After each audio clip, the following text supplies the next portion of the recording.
narodí, je vždycky koncom októbra, začiatkom novembra, začína chladné počasie a začína tzv. Svadobné obdobie. Vtedy je svadieb, niekedy sme dostali napríklad aj 3 na jeden večer.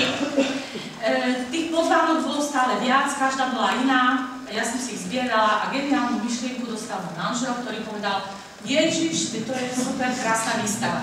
No a kurátor Bachaty teda urobil, takže sme radi, že vám môžeme ponúknuť. Táto výstava už bola asi v polovička s nej inštalovaná v Bratislave v klube umelcov.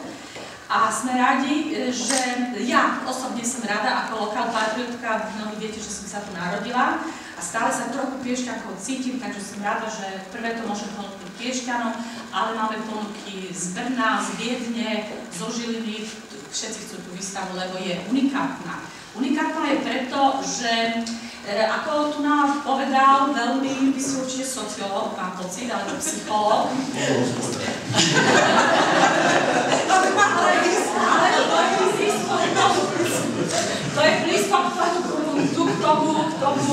tým základom spoločnosti.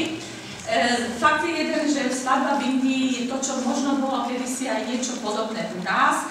Je to záležitosť rodiny, vôbec sa tam nejedná o lásku, vôbec sa tam nejedná o vzťah mladých ľudí. Lebo mladí ľudia v Indii sú vychovaní tak, aby mladý muž, keď vyrastie, aby bol schopný uživiť rodinu a žena je vychovávaná tak, že vie, že sa musí postarať o tú rodinu z tej domácej stránky a musí rodiť deti, hlavne syna, pokračovateľa rodu. Však pani Galičová, to máme odborníčku na Piešťansku, na Indiu. Takže keď nebudete súhlasiť, tak sa prihláste. V Indii teda je svadba o tom, že sa spájajú 2 rody a 2 majetky. Mladí ľudia sú pripravovaní na to, že keď raz príde čas, hoci sú zamilovaní do niekoho iného, že sa budú musieť prispôsobiť svojmu partnerovi, budú si ho musieť obľúbiť, zamilovať sa do neho a pestovať si vzťah a lásku.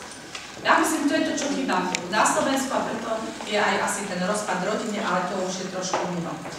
Čo sa týka našej zbierky, máme vyše 100 pozvánok originálnych, ktoré sme originálne dostali. Máme tam rôzne pikošky, ak budete mať čas a chuť, môžete si prečítať, ja to všetko nechcem hovoriť, čo je na tých textoch vedľa. Tam sa dozviete aj veľa z takých vecí, čo tam sú, ale naša najšpeciálnejšia, najdrahšia a pozvánka je pozvánka, určite všetci ste čítali o svadbe, keď najväčší boháč v tej dobe, to pred pár rokov dozadu, priemyselník Mittal, indický, ktorý žije v Anglicku, ženil svoju jedinú dceru. No a on ju ženil za syna mojej kamarátky v Indii, takže my máme unikátnu pozvánku, ktorá bola ručne robená. Naša dcera Baška v tom indickom Pandžábi vám to môže tak prejsť a môže vám to ukázať, aby ste videli, ako vyzerá skutočne exkluzívna svadobná pozvánka. Tá svadba sa odohrávala tak, že celý Versailles, ten priemyselník prenajal na tú svadbu. Časť bola tam a druhá časť bola v Londýne. Aj tu medzi ostatnými pozvánkami nájdete zase ďalších našich priateľov Čandorcov, ktorí mali polovičku svadby v New Yorku a polovičku v Dili. My sme boli na tej časti v Dili, potom to sme už boli. Máme ešte aj pozvánky, my sme raz trafili na taký papírový trh v úvodzovkách a tam sme zrazu zistili, že tam je, ja neviem, 50 obchodíkov s pozvánkami, už natlačenými. Takže niektoré tie pozvánky, ale málo ktoré z nich sú z tohto trhu, to chceme, že až raz sa bude dať, tak rozpošleme vám, čo aj vy tak dostanete.